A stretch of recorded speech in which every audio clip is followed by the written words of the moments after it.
between United Arab Emirates and Turkey. Also the agreements, also the memorandum of understandings signed today between the United Arab Emirates and Turkey will be revealed officially now. We know that.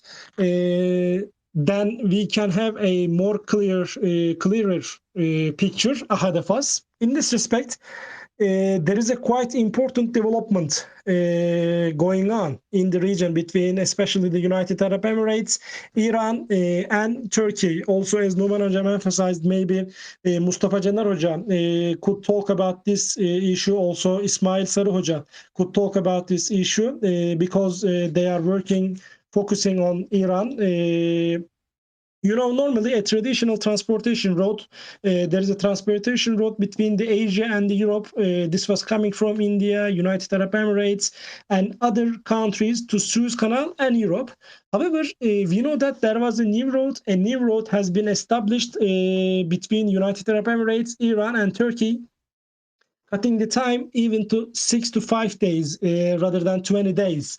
In transportation issues. In this respect, I can say that both Turkey, both United Arab Emirates are making their rates to find new alternatives to alliances, to partnerships, especially, of course, first of all, economic partnerships. Maybe there will be even political, military implications of these relations in the future, I can say. However, in this respect, I can say that I think today's meeting was most of the meeting was about economic issues, investment issues, trade issues, and also this transportation issue was the main thing. Today's meeting, I can say.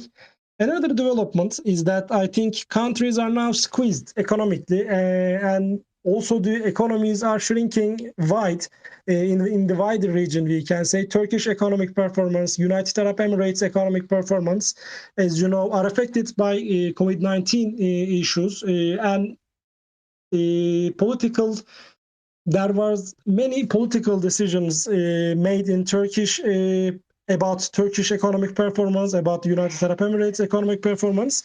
And also, I can say that about these issues, even about these economic issues, with this meeting between the Abu Dhabi Crown Prince Muhammed bin Zayed and Turkish President and the many ministers and officials, I think I can say that briefly, this meeting demonstrated a good opportunity for the United Arab Emirates to Turkey, the relations between them, and also there can be and there will be many positive developments, I can say, in the future in the relations between Gulf and Turkey.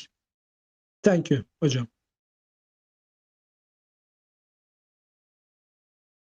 Numan Hocam.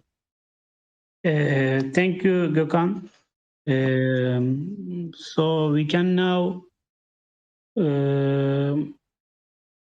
continue with if İsmail Hocam, can you ask for a microphone? İsmail Sarı Hocam. Yes. Can you hear me? Okay, yeah, yes, please. Thank you. Hello, everyone. Good evening again. Thank you for joining us. I'm İsmail Sarı, Executive Editor for Many Affairs. For several years, Turkey and UAE were not even on speaking terms after a series of regional disputes brought relations to an all-time low. But now things seems to be moving, albeit slowly, in a more positive direction. Now, UAE's de facto ruler, Crown Prince Muhammed bin Zayed, came to Ankara today. I think that the two leaders discussed a whole range of regional issues.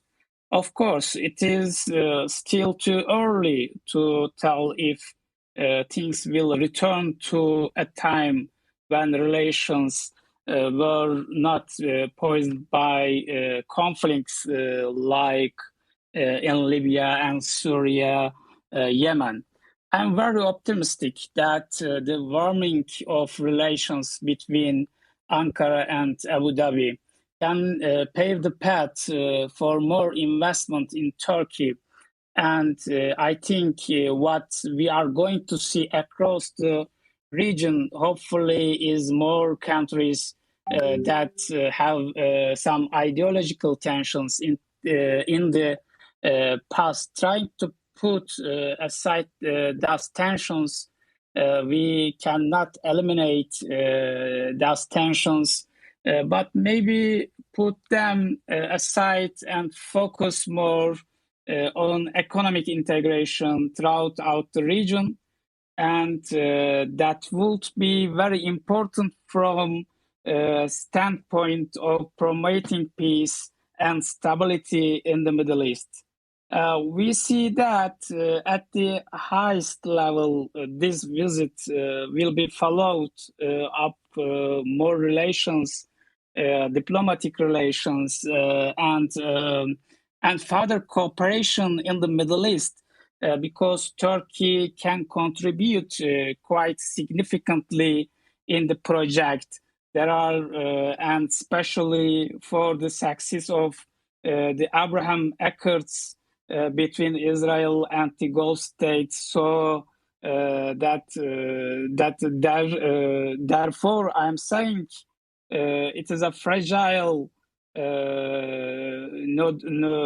No doubt about it, but Libya sort of paid in away from dominating the politics between the two countries, and Yemen was not that really.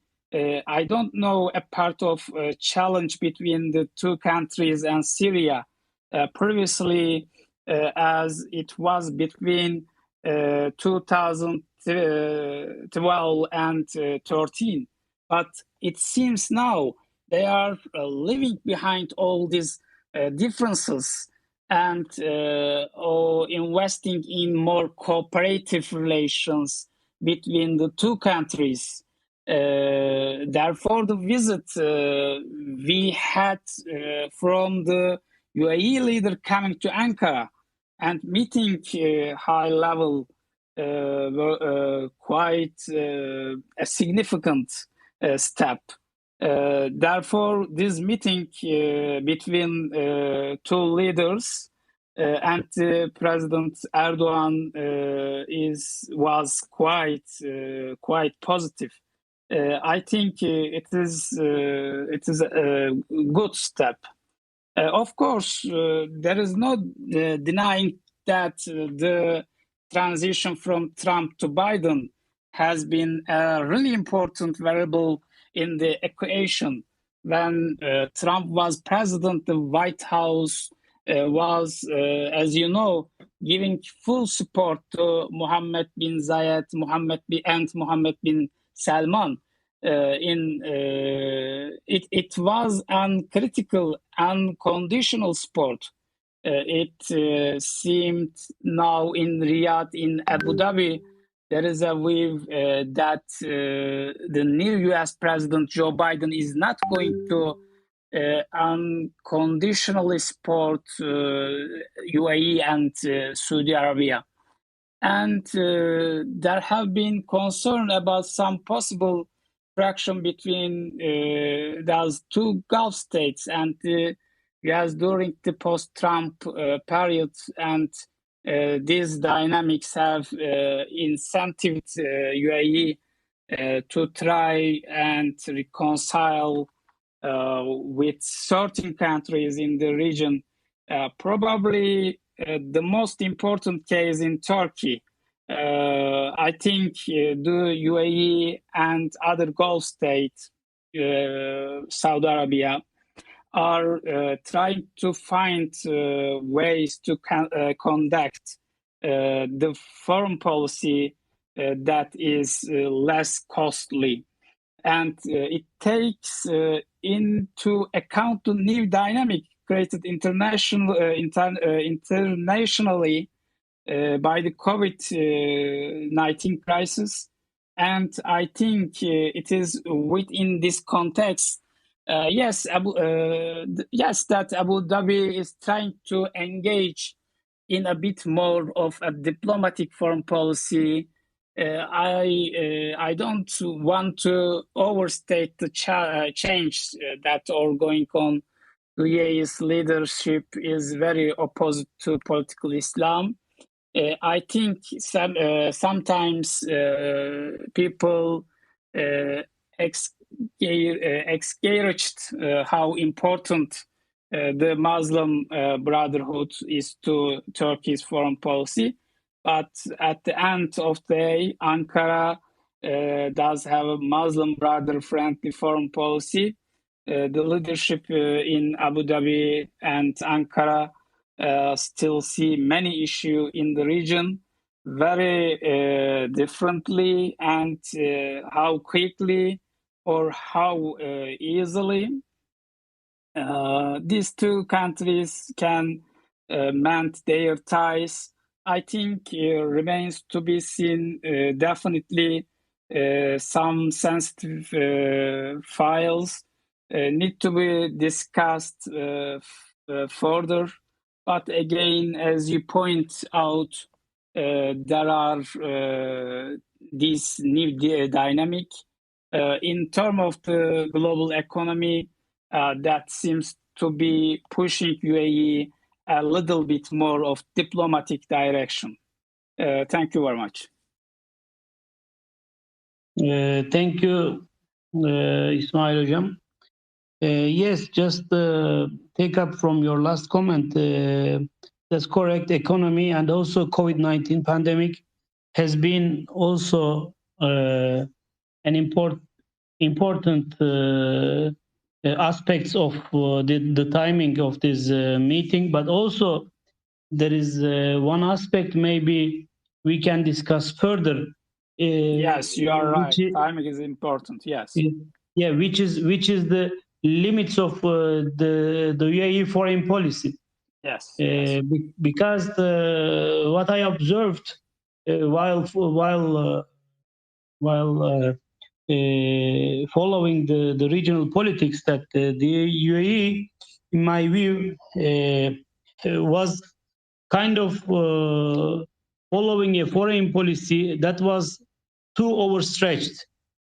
So that's why at some point, like given the engagements in Libya, engagements in Egypt, engagements in Syria, Mediterranean, and also especially Yemen, and the competition with Iran. And also when you have this kind of foreign policy files, when you have a kind of a competition with a regional power like Turkey, this foreign policy direction was kind of not sustainable in my view. So that's why the Emirati leadership and also because of the other dynamics that you and Gökhan mentioned, that they have to reconsider their foreign policy direction. So that's why I think this is also one of the reasons why now there is a decision in the Emirati side to start restart a dialogue with Turkey. So if there are any other contribution, and I welcome also some of the newcomers like Professor Nurshin and also Mustafa Yetim, our colleague, also with us. So Mustafa and Nurshin Hocam, or Umar, if you would like to make contribution, you can just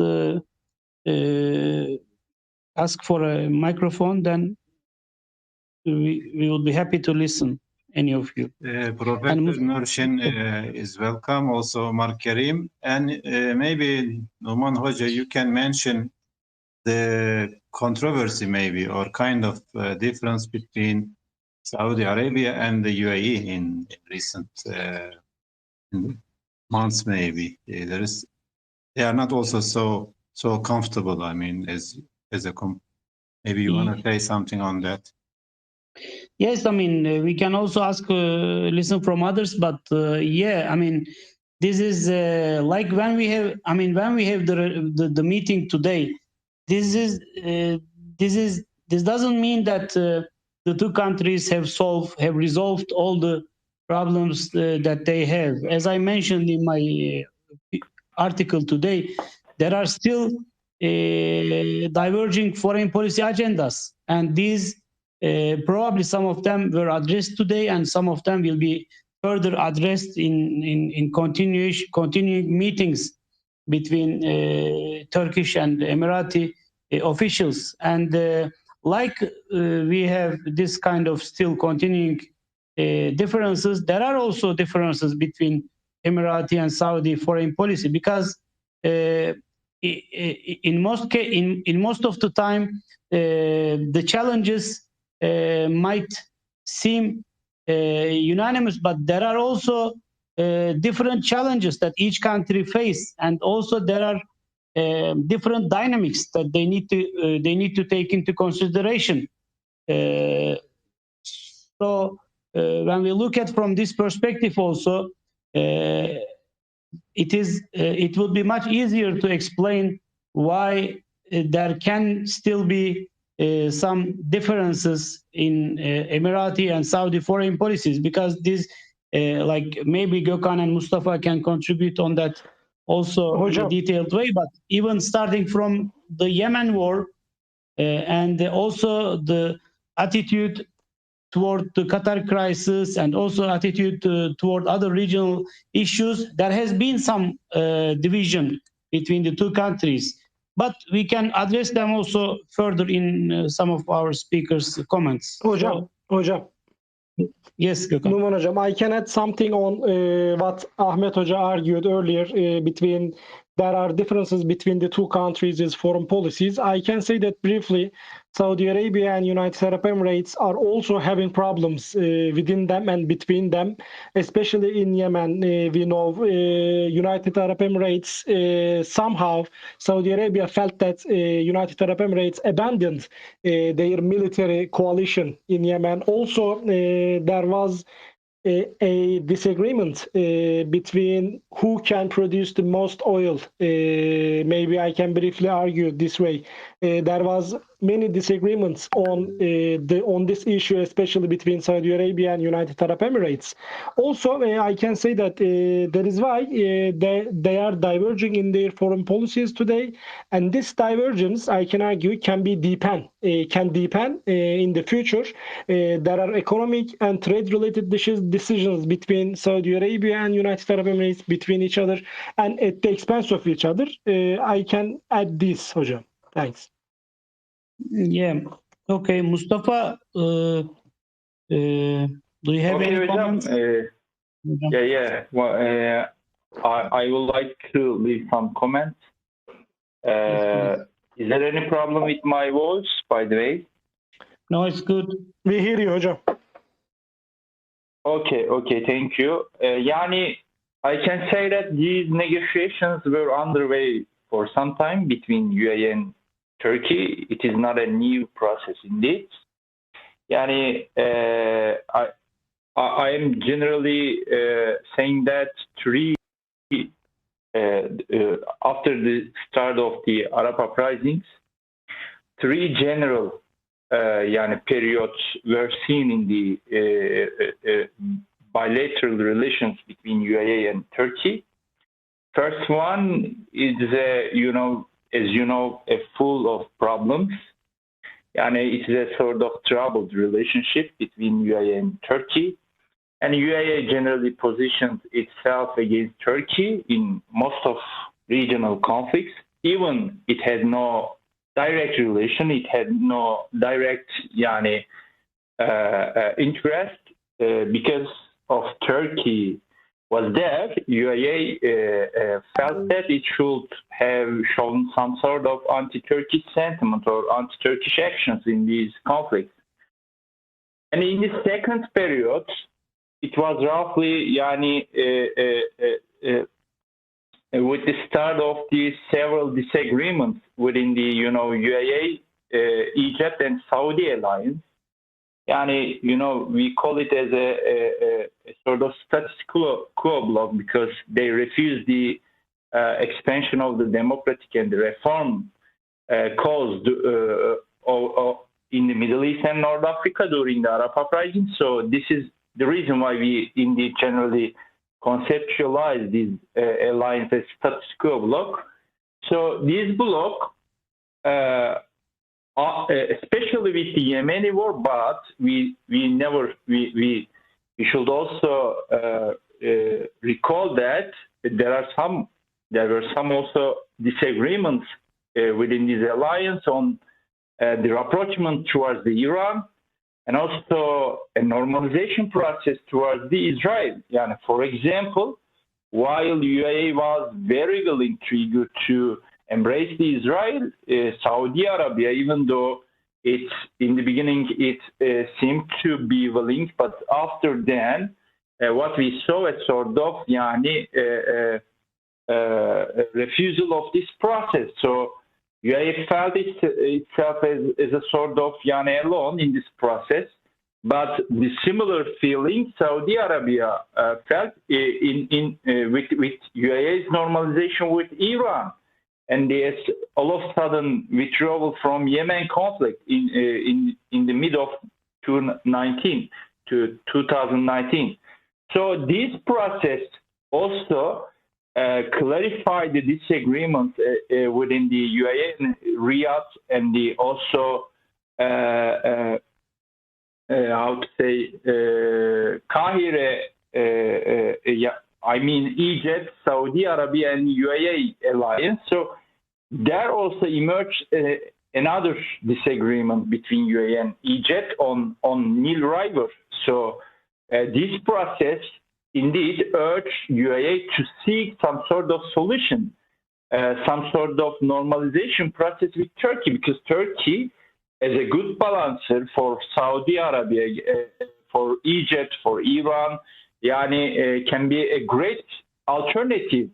So we need to also keep that point in mind. In UAE's positive attitude or changing policies towards the Turkey, we need to keep that point in mind. Turkey as a security provider, and also considering the possible American military disengagement or drawdown process from the Middle East, and its more concentration on Asia. The countries like UAE and Qatar, I mean small countries with small armies, small population, small geography, but huge economy, they need some sort of security providers. So Turkey, we know that process from the Qatari crisis, Libyan problem, and the also Karabakh conflict and the Syrian issue, Turkey can play a good security provider in this region as an alternative to both, not only Saudi Arabia, but also Iran, as a third central country. So I think the recent process, the motivations behind the recent process were largely shaped by, in terms of UAE's motivations, of course, were largely shaped by these factors. But when looking from Turkey's perspective, we also during our studies in Orsam, we always mentioned the fact that while we had indeed deteriorated and the strained relations with the UAE, our economic relations was not largely affected by these troubled relations.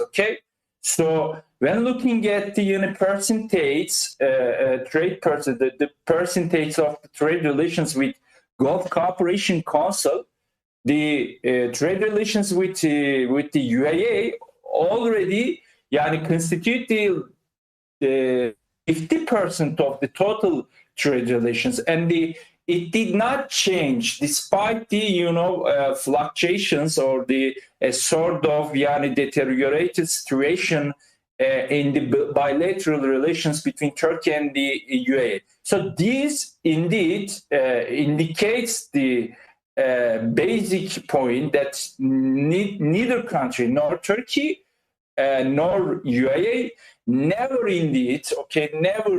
took a risk losing completely each other, and they kept a sort of mechanism, a sort of influential mechanism to resume a sort of relations with each other during even tumultuous period. I mean turbulent relations. Okay, that is another important point. So if to summarize, there are several global factors. I mean American disengagement, especially military disengagement. And also, I need to add another point, that is the a post-Arab Spring reality and the resettlement of new status quo. This is not a particular to UAE-Turkey normalization. There is a sort of pervasive normalization process between Israel and the Gulf countries, between Iran and the other countries, between Assad and other countries, and etc. So this is the emergent reality of the post-Arab Spring reality. So we are talking a new status quo, because there was a sort of troubled relations and the problematic relations during the Arab uprisings, and the countries used their alliances to maximize their foreign policy ambitions during this process. But right now we are talking a resettlement process. This is indeed a regional and the global dimension. But when looking at the especially alliance, inter-alliance disagreement, we need to also focus on the problems between UAE, Saudi Arabia, and Egypt. This is also another important point. When looking at individual mechanisms, individual factors, we need to keep that point in mind. Economic relations were never seriously affected by the negative or the worsened relations or strained relations between Turkey and UAE, even during the problematic period. And also right now, because UAE did not or could or failed to meet its security guarantees from the USA or from the normalization process with Israel, because its tankers or its oil tankers, its oil ships were targeted by several groups. The process. So such security problems and the UAE's security problems from the perspective of UAE, of course, Turkey can feel such a gap, because UAE is aware of the fact that Turkey played already such a role in several conflicts, in several regional disputes. So this is also important aspect, and the individual aspect. From Turkey's perspective, of course, UAE is an important actor in terms of its economic. Gulf is also, Gulf generally is important in terms of its economic potential. So we need to take. Yes, Hocam. Yeah, if you can conclude. Hocam, this is conclusion indeed. Thank you. Okay, thank you. And I see now Professor Nurshin. Nurshin Hocam, would you like to make any contribution, comments? Or Yes, she will. Okay. We'll be happy to hear her. She will just. But the microphone should be open, Doctor. Yeah. Is it open now? Yes. Yes, Hocam. Okay. I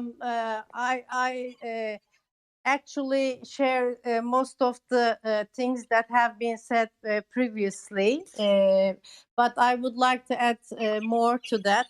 First of all, again, I mean, when we try to analyze the two sides' relation, and especially UAE's this recent visit after 9 or 10 years, it is important, but it cannot be only explained by just focusing on two sides, two states' relationship up till now, whether it was good or bad or in between. It is a matter of geopolitical situation that our region is going through. The region is quite tired of what has been done, and especially, as previously said, especially Arab Spring and its aftermath and the conflicts that we have all witnessed in this region, the civil wars and the fractured situation of the Middle East, and the proxy wars and everything, where most of the regional countries, including UAE, was part of it.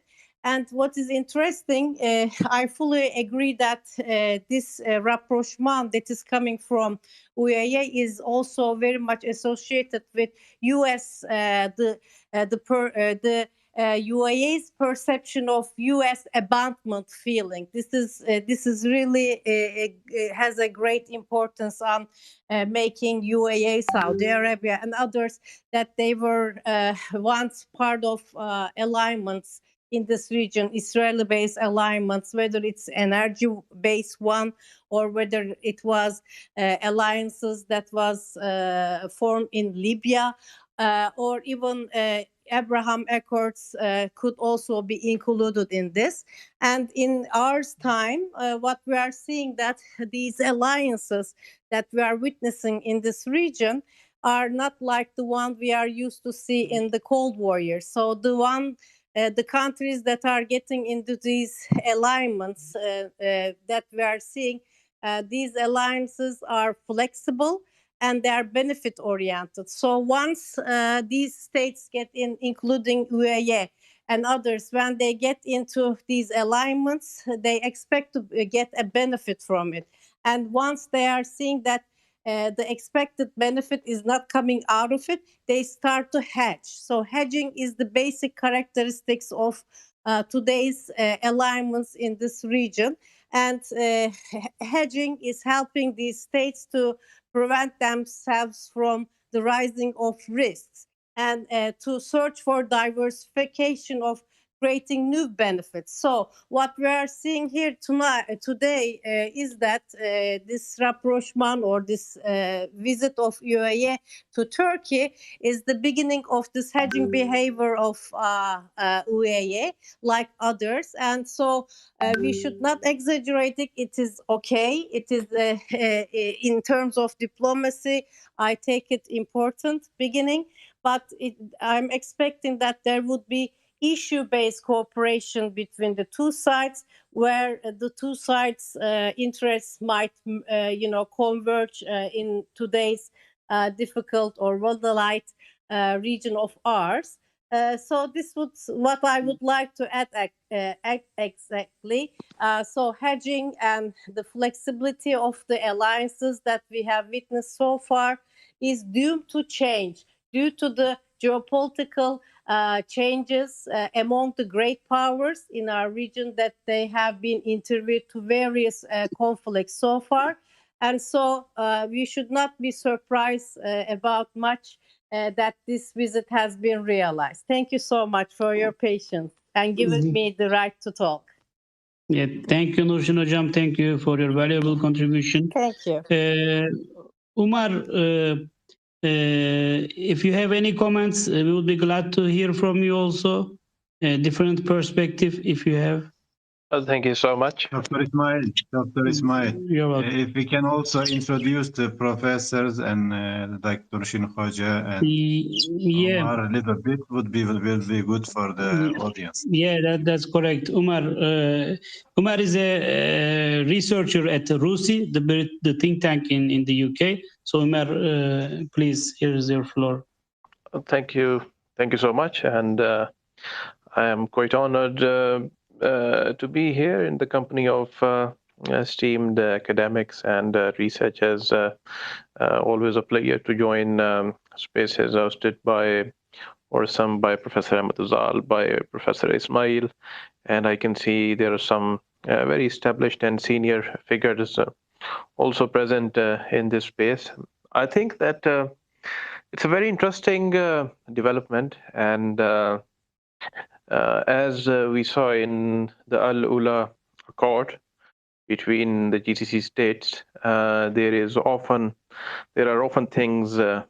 more than what meets the eye. So from an Emirati perspective, we can say that if they are investing in Turkey, or if they are interested in investing in Turkish economy, in various sectors of Turkish economy, then they won't put their money in a place where they think that the money would be wasted, both economically as well as politically. And as and there was discussion before of timing, so the timing is also very important. I just saw the tweet of a famous Emirati academic in which he also emphasized upon the timing and making the right moves at the right time, being a quality of Emirati diplomacy. I think also from a Turkish perspective, this is an amazingly positive development, and I think that this thing, as other colleagues have pointed out, was undergoing for some time. There were negotiations and engagement was happening for some time, and because right now what we see is that there is focus on mutual interests, mutual benefits. So the semiotics or linguistics is quite interesting, because we never thought, or at least for the last few years, we never thought that there can be any thing mutual, and let's say mutual benefits between that Turkey and UAE can share. I think that if we paraphrase today's developments, we can say that that the issue of because there is an overarching bloc politics happening in Middle East. So UAE and Saudi Arabia were clubbed in one bloc, Turkey and Qatar were clubbed in another bloc. I think today is the Al-Ula Accord was probably the first event that ended the notion of bloc politics within Middle East, and probably today's its second episode. And now every country is simply pursuing its own interests. And with regards to UAE, I think the difference between UAE and Saudi Arabia's relationship with Turkey is that UAE's problem was more structural. You can say more ideologically centered, or in a way it was structural because UAE had a problem with Muslim Brotherhood. And from whatever the signs UAE perceives coming from Turkey, or from the broader politics of Turkey within the Middle East, broader Middle East, and especially if you see the current developments in Libya for some time, not right now, but for some time, how UAE and Turkey are engaging within Libya. I think the problem from Emirati perspective, the problem of Muslim Brotherhood has been solved. They don't think that there is any problem right now. So with this big problem of them nowhere there, why shouldn't they engage with Turkey?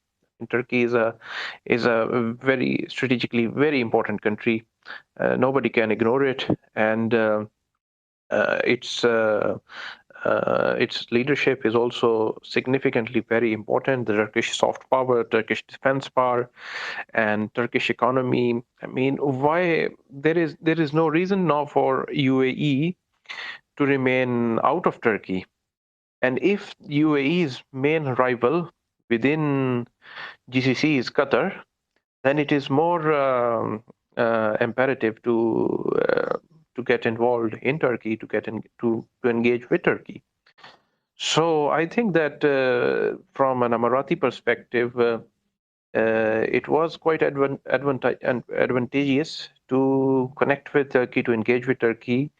From a Saudi, like the Saudi thing, I guess is maybe different because of the personality issues between the Saudi Crown Prince and Turkish president. But we criticize Emiratis for various reasons, for various issues, but they never had any of such personal issues at play.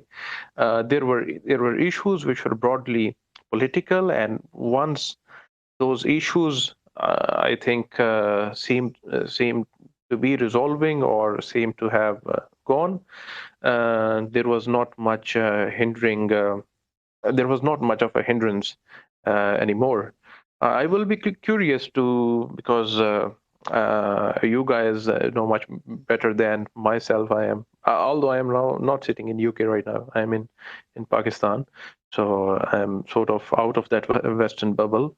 But it would be interesting to see what's the reaction from Qatar.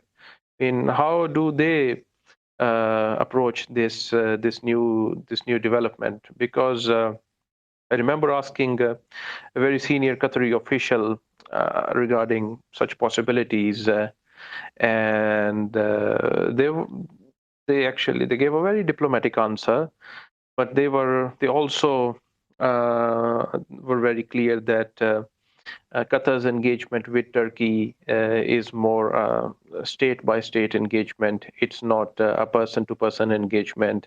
And they gave this example of Qatar buying stake in this Turkish tank firm and other military-oriented organizations. So the thought they were conveying a message that we are dealing with Turkey and not with personalities. So can it mean that now UAE is dealing with Turkey, but also with personalities? Because for UAE, the personality was not really an issue. It was more of sort of an ideological problem, which I think has gone or isn't anymore there. And also, I think another very couple of I will make two other points and then we'll end. UAE has a very strong presence in Washington, D.C., and is very much rooted within circles in DC. And I think that Turkey won't find any problems there from these circles, probably. If not any support for Turkey, there won't be any issues as well. And secondly, I think that if Emiratis make their move and put their money through investments, through swaps, or in whatever manner, that will definitely have a political impact, economic impact within Turkey. So if it has a positive impact, then that will translate into political implications within Turkey. So if I don't like a person, or if I want a change in government, then why would I put my money or put my support at such a crucial time? So I think that this also shows that we will see more on this current engagement as the time passes by, and maybe, who knows, we may say new alignments. I mean, people are talking about de-escalation. I think this is not about de-escalation; it is about realignment. I mean, I can be wrong. Umar, just when you mentioned, thank you for your talk. When you mentioned this UAE Washington ties and the regional de-escalation, do you think this new visit can somehow have an impact on Turkish-Israeli relations? Do you make any connection with this? I think Turkish-Israeli relations were not as bad as people had pronounced them. Like Israel never officially or implicitly joined this Eastern Mediterranean, all the posturing against Turkey. So I would say that it would be even more easier for Turkey and Israel to resolve these issues. And if UAE is there, then I mean, if UAE was the principal problem or principal hurdle in those issues, then that is gone. I think so. I'll say I will agree with this. Yeah. Okay.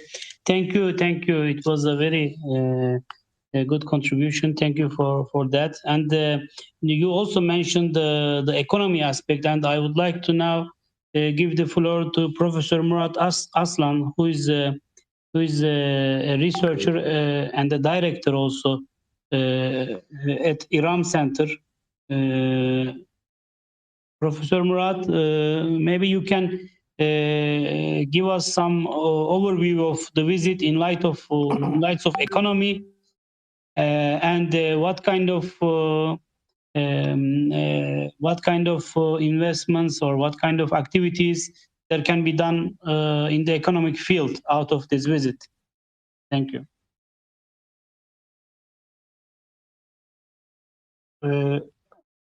Hello. Yes, hocam.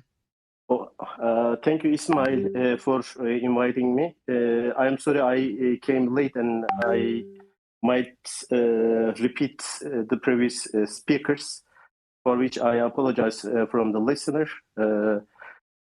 Today, Professor Ahmed asked me if you would like to come and talk about United Arab Emirates. The United Arab Emirates is mainly the research area of Orsam, and Orsam experts probably know much better than us. I just want to contribute, Ismail, at this point from a little bit global geopolitical perspective with some economic ingredients. Yes, please. Let me just review some what happened during the last 20 years. Especially after the collapse of Soviet Union, we have witnessed unipolar geopolitical global hegemonic sea. During the 2000s, if you remember, I was back in 2000s. I was doing my PhD in United States. The globalization was significant, and everybody was enjoying the really fruit of this globalization. The economic growth pattern, the trade, financial integration in global scene was really wonderful, and everybody was appreciating the really prospect of globalization.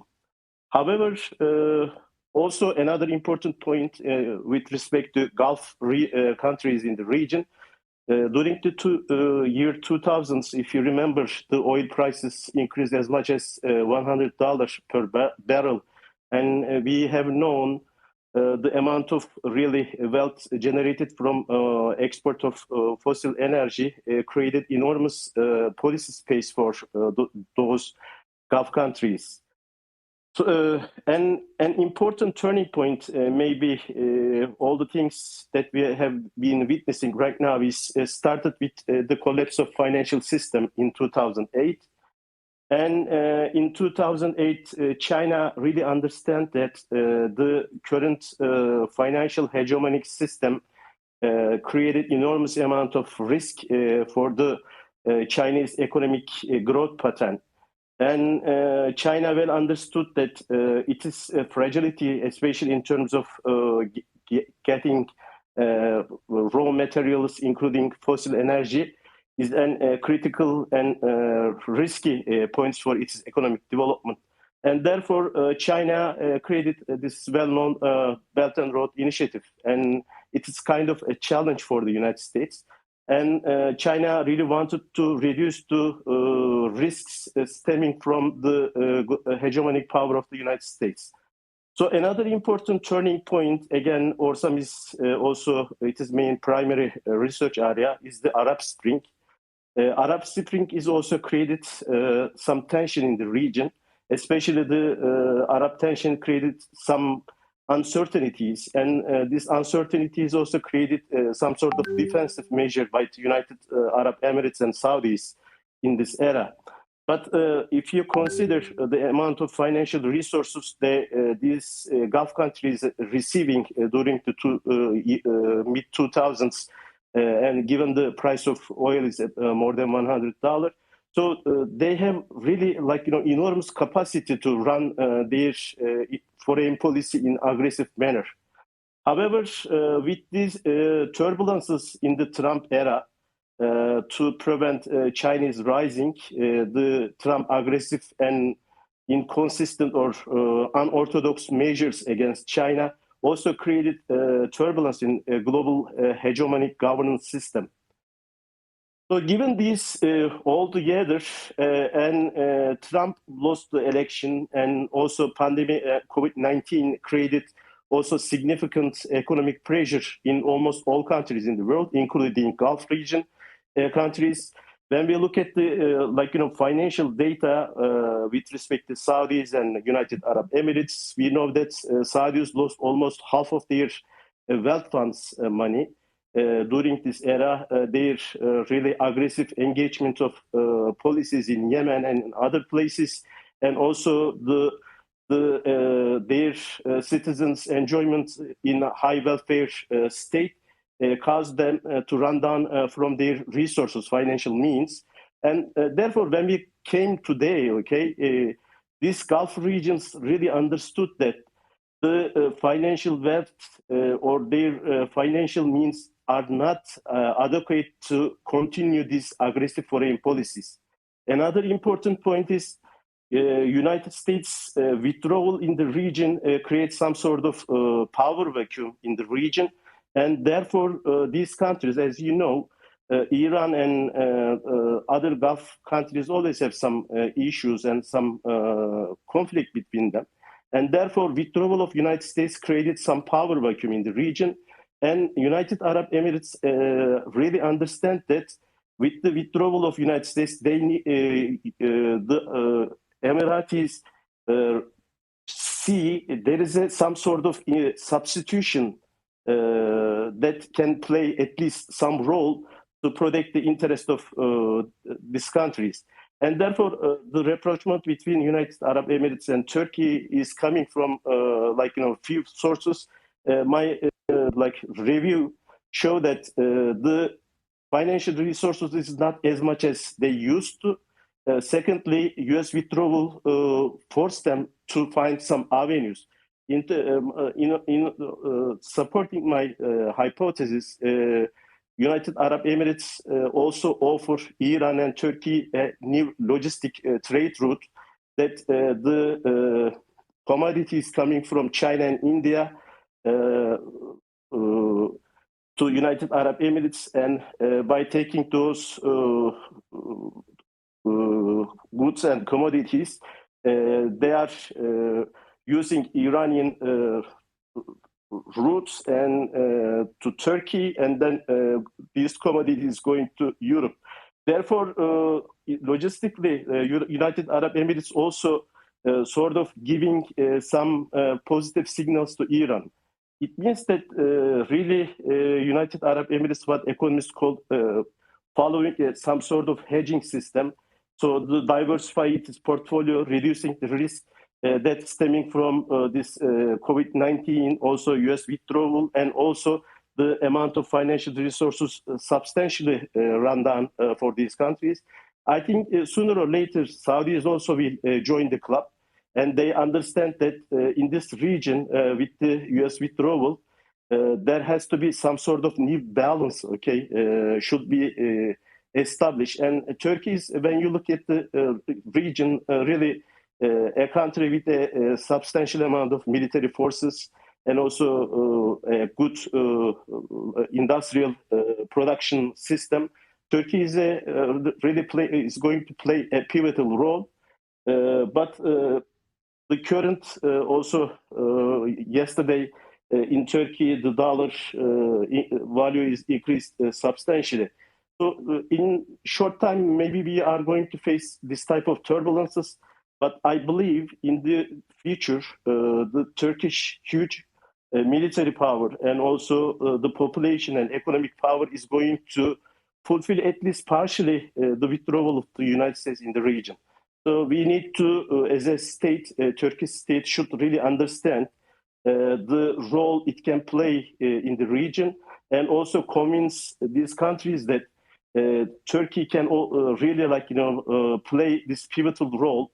And it's a really serious state with a very significant historical past, and also some cultural and historical really connection with this region. So we need to also appreciate those Arab nations, and their really Arab nations also feel that they do not want to see Turkey as a big brother. They just want them to be treated like equal. And there, also, when we engage with those countries, we need to see them as our equal. And win-win solution can be reached when we really cooperate with them. And also let them, we have to explain them, express them. When Turkey is in the game, probably they are going to see better outcome in terms of their materialistic and political interest. So I stop in here, Ismail. Thank you, Murat Hocam. It was very informative. I benefited a lot. And now maybe we will wrap up shortly, but Mehmet Bey from Daily Sabah. Yeah, Hocam. I have two questions. Maybe Murat Hoca and Mehmet Bey can. Or Zayed Hocam or Abdülnur Hocam. Yeah. Yes, also they can ask the microphone, please. And one question is how this rapprochement between Turkey and the UAE will affect the Gulf region. This would be one. Also, they maybe sometime they say Turkey is now desperate and they want, economy is affected. Maybe Murat Hoca knows, is it too desperate or it is good for, UAE also and others may benefit from this kind of maybe coming together. Yeah. Yes. Thank you, Hocam. Mehmet Bey, would you like to comment? Sure. Hello to everyone, and thank you for giving me this opportunity, actually. There is a vast amount of experience and expertise in the room, so I don't want to sound like I know all about the UAE and Turkey relations, but there's just a few comments I would like to make. First of all, I think we should keep the expectation low in terms of timing and how fast this recovery could take place. I don't think the disagreements will all just disappear right away. However, I think it's super important that there is a door now open to restore and kind of recover some of the damage in the relationship. And this door, we already know that will be through some sort of economic and trade relations. However, we should also acknowledge that, just to maybe comment on Professor Uysal's question, we know that there's a trend of de-escalation in the region, and this zero-sum relationships are not very sustainable anymore. Given the fact that one of the speakers previously mentioned about the power vacuum in the region with the U.S. withdrawal, I think the states now, the Gulf states or Middle Eastern states, those who are actually exposing their rivalry very verbally and in a harsh position, I think now they're in a position that they understand that this zero-sum relationship is not sustainable, and that they have to somewhat compartmentalize their relationship and focus on where they can actually agree and put aside some of the issues that they disagree on. I mean, if you look at Turkey-Russia relationship, for example, this is a very good example of that compartmentalization. And I think Omar was speaking about the state-to-state versus the personalities agreeing or not agreeing with each other.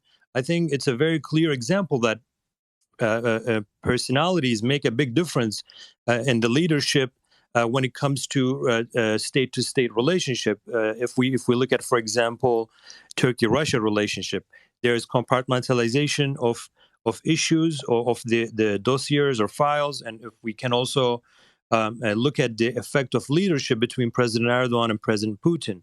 So I think this is a realization in the region that is not just happening right away, right now. It's not something that will take place, in a very short period of time. But I think, if we see the relationship, historical depth Murat Hocam talked about, and cultural or religious similarities, we don't even need to mention those. I think the states need to come to that realization that there could be a rivalry, there could be competition, but at the end of the day, I think that making sure that there is some sort of at least win-win relationship they could benefit both states. Keeping aside some of the disagreements will also help them, at home in their own domestic fields, but also within the region. I think cooperation will serve the stability that many of the region countries have suffered from. So I think, now we see with the UAE, this door is slightly open now. I think it shouldn't be a surprise if we see similar actions, and I think it would serve the region at large if we see similar action between Turkey and Egypt. We know that there's also, of course, diplomacy taking place, but in a little bit more stronger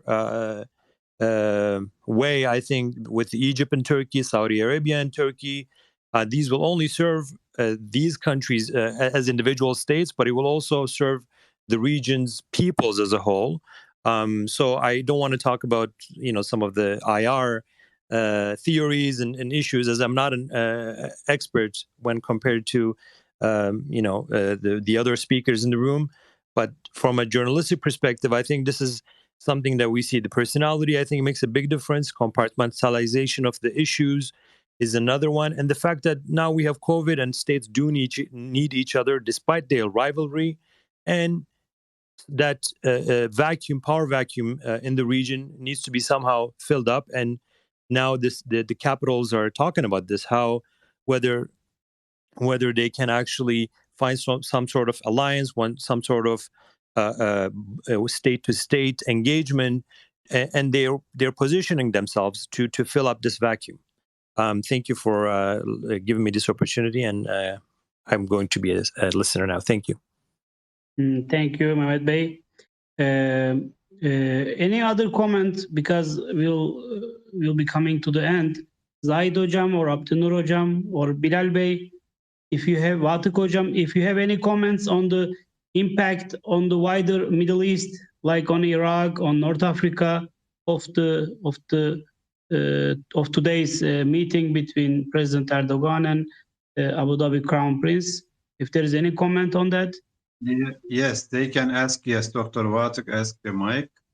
In the meantime, I want to comment on the Turkey's general approach is to solve regional problems within the region. So Turkey, for a long time, even Iran, they ask cooperation. Many times said that let's solve the Syrian problem among each other.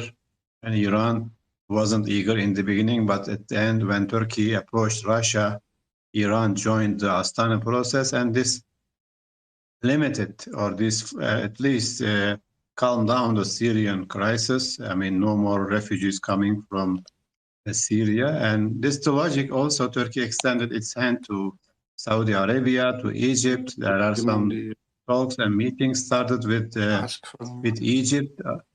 I hope that, Tumi, I hear you. Just one second.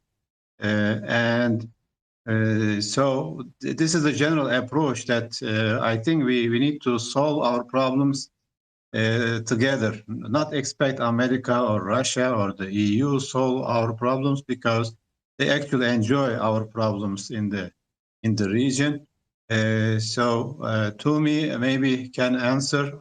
I was going to ask also Omar Karim how Saudi Arabia may act after this. Maybe is it going to facilitate, or they will be more angry at both Turkey or the UAE? Yes, you can guide the rest. So Ismail. Yes. Any other contribution? Tumi Hocam. Good evening. Hello, everybody. And sorry for joining this fruitful discussion a little bit late. And actually, it's a huge event that we should look at it carefully in light of what all has been going on in the region for the last 10 years.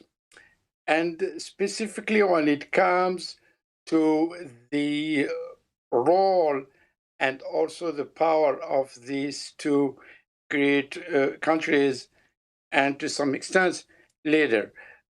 And this normalization process that starts last summer between the Gulf countries, and that going back and getting also back Qatar to the Gulf families or space, and also the process that started last July between the two countries, I mean Turkey and the UAE.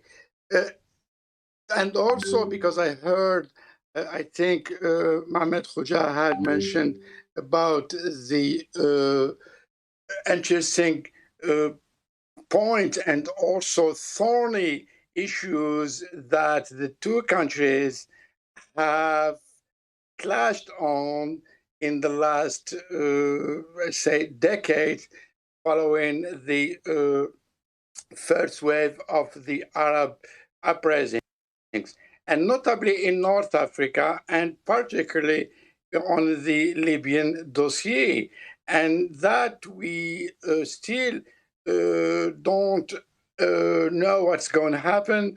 Indeed, there are some positive signs are coming out of Libya for the last 6 months, but as we all know, Libya is on the eve of crucial presidential elections, so that, and the players, regional players, are having a big say in this dynamic of breaking through to some extent on the Libyan crisis. Also, there are other issues that go on the from Yemen to Somalia and in Syria as well. So this is why it is pivotal and it is vital to some extent for the region in the aftermath of what was kind of geopolitical impasse. On the other hand, now it looks like the eastern part is going or cooling off a little bit, whereas the western part, I mean, in the Maghreb, and I will stay on the escalation between Algeria and Morocco and the role of the UAE in between, and also the role that Turkey can also play in to de-escalate the tension between the two countries. So it is, again, a very, hopeful signs, and we are looking forward for a prosper and a excellent, not only bilateral relations between the two countries, but also in the entire region. And thank you very much. Tumi. France and the UAE, they used to look like very close partners or allies. How is this gonna affect them? That's a good point, because as we know, on the Libyan dossier, for instance, I mean, the access of Abu Dhabi, Paris, Cairo was very, very strong in the dynamic of the conflict. So I think this normalization process, and hopefully will break through sooner than later, will again put France in very, very, let's say, panic mode, as it has been for the last 5 years. And also, when we speak about the France, and it doesn't stop in Libya, but now it goes all the way to the Sahel. And also, don't forget, I mean, the UAE has been playing a role in this in those countries.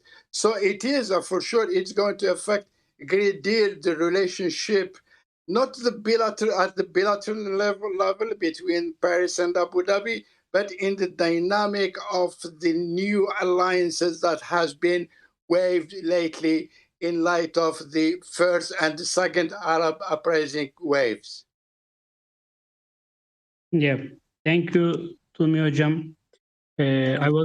I was gonna ask also the effect on the Libyan crisis, but you replied that, yeah, Mr. Mustafa, I was gonna ask how this development can affect Libya and also the developments in the Eastern Mediterranean.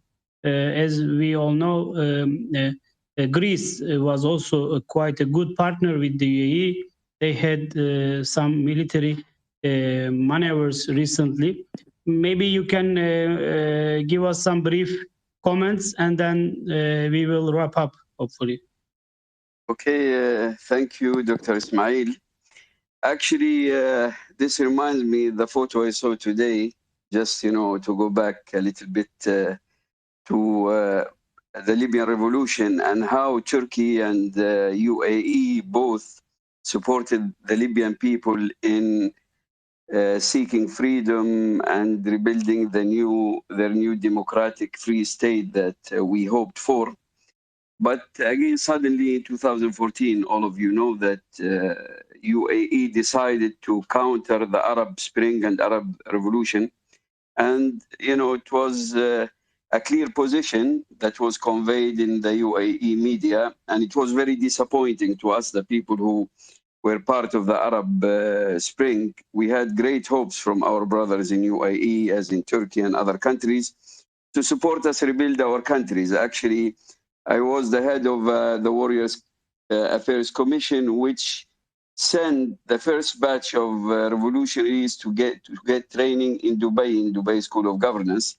But since then, we know the position of UAE supporting Haftar, countering the Libyan revolution, participating with its air force, military might and power to make sure that our revolution would fail and another military officer, another dictator is imposed on the Libyan people. This is just a background. What I hope for, that we will have out of this meeting some more cooperation between Turkey and UAE in Libya to bring peace to Libya, to support dialogue, to support peace building and state building, because we know in 2019 when Turkey supported the legitimate government in Libya and was able to protect Tripoli and the people of Tripoli, UAE was supporting with all its force on the ground, air, with mercenaries, Haftar, who actually committed, criminal acts and atrocities around Tripoli and was about to do the same inside Tripoli. So seeing Mr. Erdogan and Mr. Muhammed bin Zayed together, as Libyans, gives us hope, and we can only wish that this new approachment between these two brotherly countries for us would change the policies that is on the ground now. Libya is suffering greatly because of this conflict. I think if both of our dear countries, UAE and Turkey, come to common grounds, cooperate on the Libyan file, peace would be easily reached in Libya. Libya will gain stability and will start its state building and development. These are our wishes. We will have to wait and see how things evolve. Yes, thank you, Mustafa Bey. And as I also mentioned in the beginning, and also as I mentioned in my commentary today on many affairs, that there are still Numan Hoca, Dr. yes, Numan.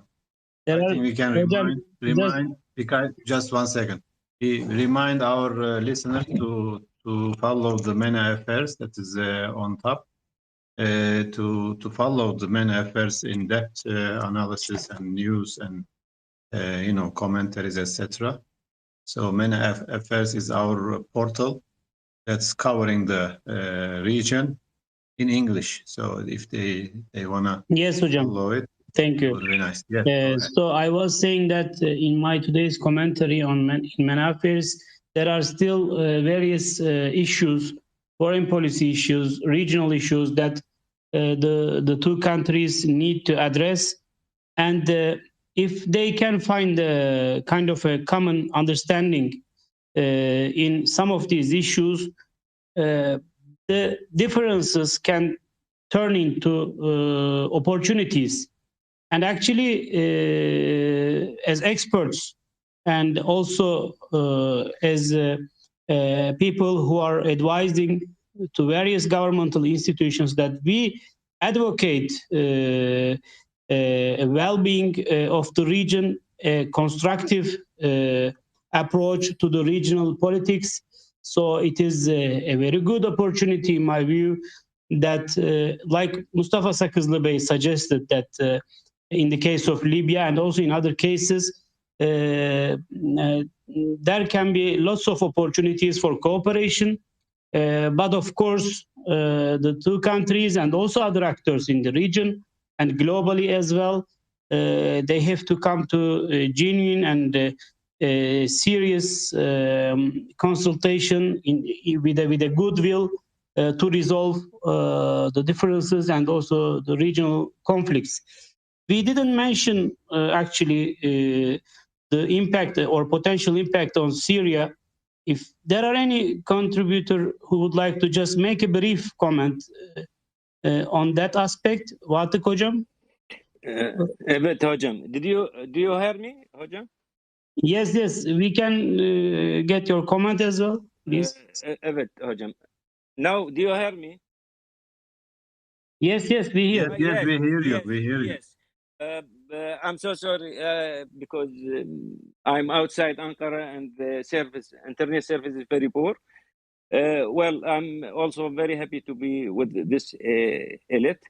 I will, my comment will impact on Syria and Iraq, if you like. Yes. Yes. No, Hajam, I just want to answer the questions of Dr. Abdel Toumi.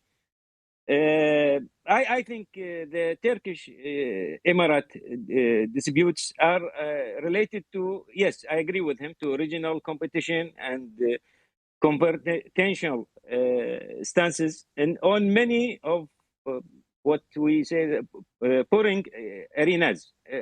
But the intensity of these differences has clamped down now to a very large